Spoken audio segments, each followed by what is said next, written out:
Official today. You well?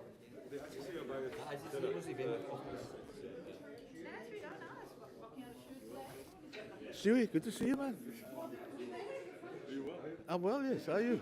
Good to see you with a smile on your face. Always, eh? Exactly. Sorry, I'm making a mess.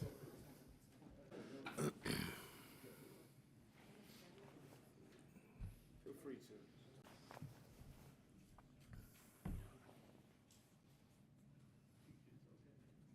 The normal, we'll take one question at a time. Please do raise your hand if you would like to ask a question.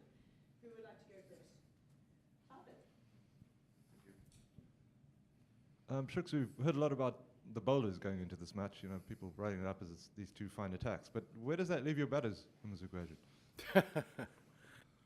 Is very apparent in terms of number of tests played. On the batting front, look, I think there's a quiet confidence amongst the batting group. They come off a lot of confidence, having our names amongst them. I think as a collective, we're pretty confident. And just quickly about the ball, do you think you guys have adjusted to the Dukes, both batsmen and bowlers? Yeah. Look, it takes a little bit of adjusting. Obviously, the nets we've had, I think whatever adjustments needed to be made.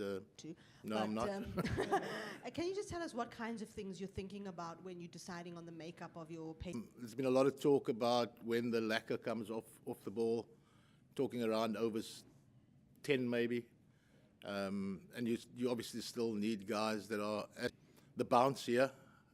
With the older ball can be a little bit inconsistent, can be a bit slower than what we normally accustomed to. So those would be the considerations. Obviously, not a venue where spin is a massive factor in terms of wickets taken, but it's shown that spinners can play a role here, both as wicket takers and doing an important holding role as well for your seamers to be effective. So, yeah, I think those are pretty much the conversations that have happened.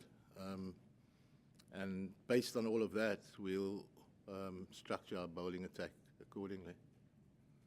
You mentioned the talk about the ball. There's obviously been a lot of talk as well about South Africa's lead-in. What's your response to that in terms of the teams that they've played, and how much is that incentive for the group this week? I think enough's been spoken about that. I'm tired of speaking about it, to be honest. We're here, and that's all that matters. We get a chance to walk away as the World Test champions. Playing Australia doesn't get any bigger than that. So, yeah, what's gone before counts for absolutely nothing at the minute. And we're quietly confident going into this game that we can pull one over them. We're a confident bunch. We play well as a unit. And if there are any vulnerabilities amongst them, I'm sure we'd be able to exploit that.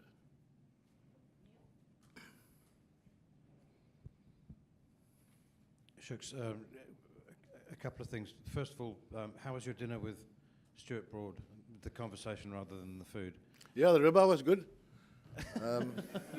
I didn't consume any of the red wine for obvious reasons, but yeah, it was enlightening. And as we met last night, coaching group with Brody, and just a casual chat. And if I didn't call time at 10:30, I think he'd probably still be sitting there chatting to us. So really enlightening, really casual, and everybody walked away there like, yeah, that was great, Brody included. And the other one is Lords, the sense of occasion. We'll never forget 2008, South Africa. Dale Steyn and Morné Morkel were overwhelmed on the first morning by the crowd and the occasion, and bowled poorly, and South Africa sort of chased the test match for it. Have you taken any sort of steps with 8 of the squad not having, well, I think 8 haven't played here before. So have you kind of encouraged them to get the place out of their system before the game starts? It's difficult not to get the place out of your system. We're almost doing the majority of the support. I think all the English will be supporting us as well. And just to really embrace the occasion, because it is a huge occasion, Neil. We can't wish it away.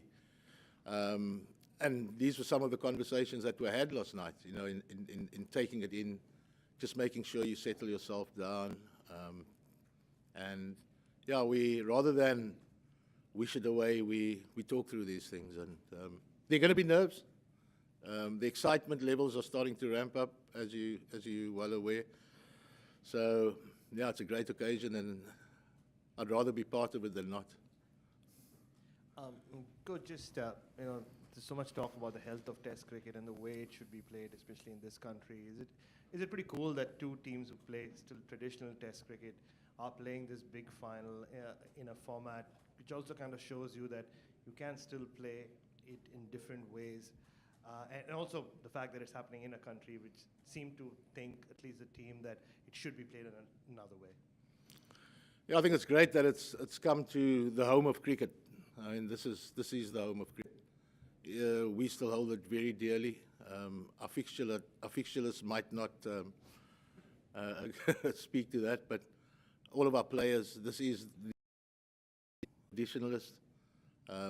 We've also realized that the other formats, together with Test cricket, can coexist, and we need to ensure that they do coexist. But we also need to make sure that Test cricket remains the pinnacle, and your best players need to be out there whenever Test cricket is being played, and that every nation needs to be included when Test cricket is spoken about, because it is still not only the biggest shop window, but it is still the best breeding ground for any format of cricketer. Great, so I'll take the last couple of questions on this one. Australia, does that weigh heavy on the group? I'm not sure if any of our guys were born in '98 even. No, it doesn't weigh heavy on us. I think it's unfair to burden this group with anything that's gone before.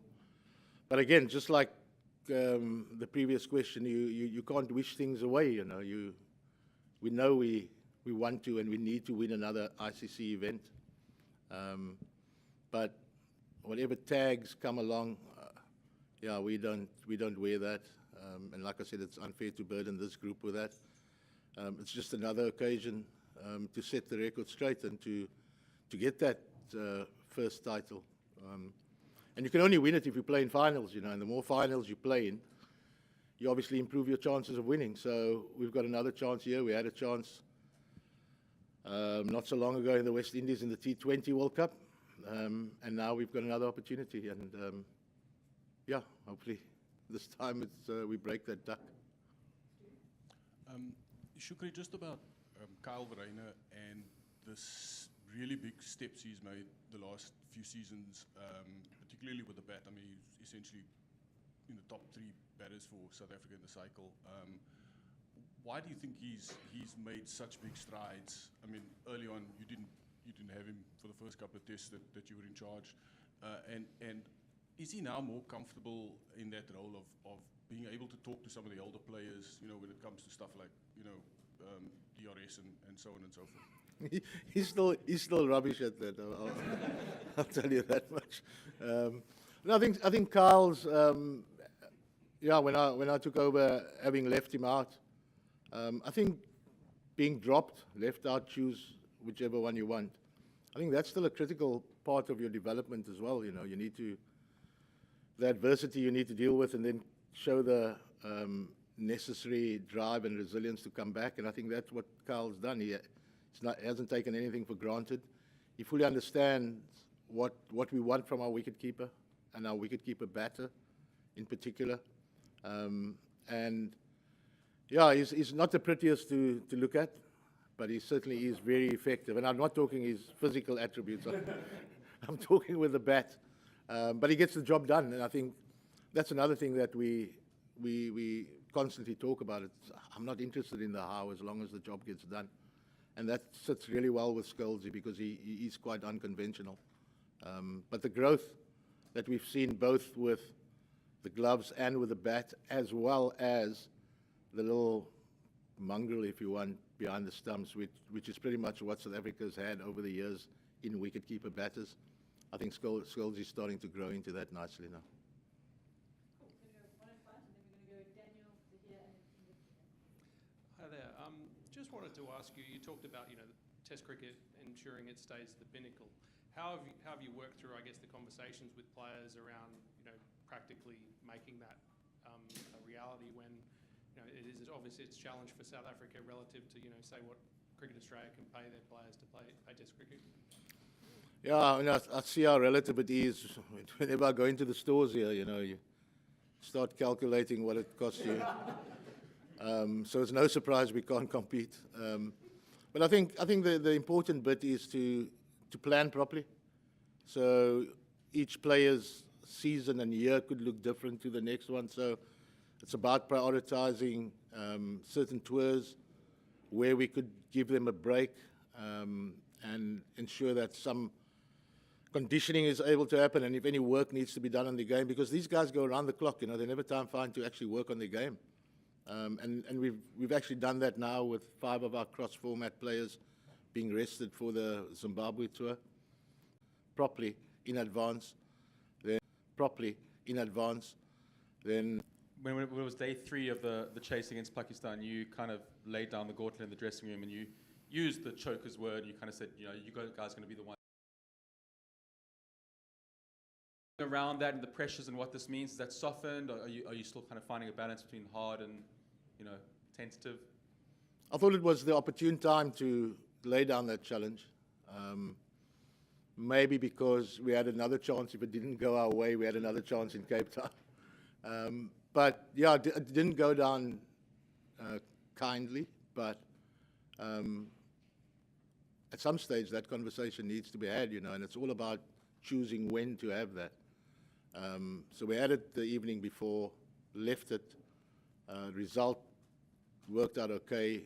We touched on it briefly the other day around what were the learnings from that, and what sort of response we can expect and we're looking for. And that's pretty much been the long and short of that conversation. Shuks, you look at the makeup of your coaching staff, Ashwell, Clear, these are guys that were real battlers, fighters, and you speak about the nature of your side. Is it the sum of the parts that's the strong suit of this team, that they'll fight for every run, they'll save every run, that is where the hallmarks of this team, and particularly in a game like this? Yeah, for now, I think that those are the hallmarks, and hopefully it stays that way until the numbers start becoming more of the numbers that we can maybe not compare with the Hashims and the ABs and the Jacques, but I think that's our strength at the minute, is that as a collective, guys really go out there and fight for every run, every little contribution. We understand how important it is. And then also you look at a guy like Tristan Stubbs, you know, I mean, doesn't bowl, and you look at his celebrations when wickets get taken, you know, and that for me is like the essence of what this team is about. But hopefully in years to come, we'll see a few more names on those honours boards around the world, and those batting averages start nudging toward the 40 and above, where, yeah, then you know you're onto something really good. Just in contrast to that, you've got a X-factor player in Marco Jansen, and we've seen him in the past possibly not start big games very well. Is there just a conversation around him? How does he go about his initial period with, and just elaborate on the X-factor that he does bring? Look, X-factor he's got. I'm really not interested in how he starts, but he finished that last big game really well, winning it at Centurion. So I'd far rather take that finish. But yeah, look, we forget these guys are 24 and 25 years old. I mean, Marco's 25 years old. So the training yesterday was obviously had lots of success in this country as a captain as well. Just could you maybe talk about what that conversation was about? Well, he was here at some other major event. I think it's some MCC stuff, and Biff just reached out and said, "Well, I'm here. Is it okay if I pop round?" You know, and we open to those sort of things. I mean, he's a legend in South African cricket. Probably he's the most successful Test captain. So if you can have people like that around, and also then know during a prep and obviously the final bits of prep, he's not going to come in and impose himself on anything. If anybody needs to have a chat or casual conversation, he's there for that chat to be had. So, yeah, I wouldn't make too much of that. Ex-players, guys like Graham are always welcome. Doesn't have to be a formal invitation or a batting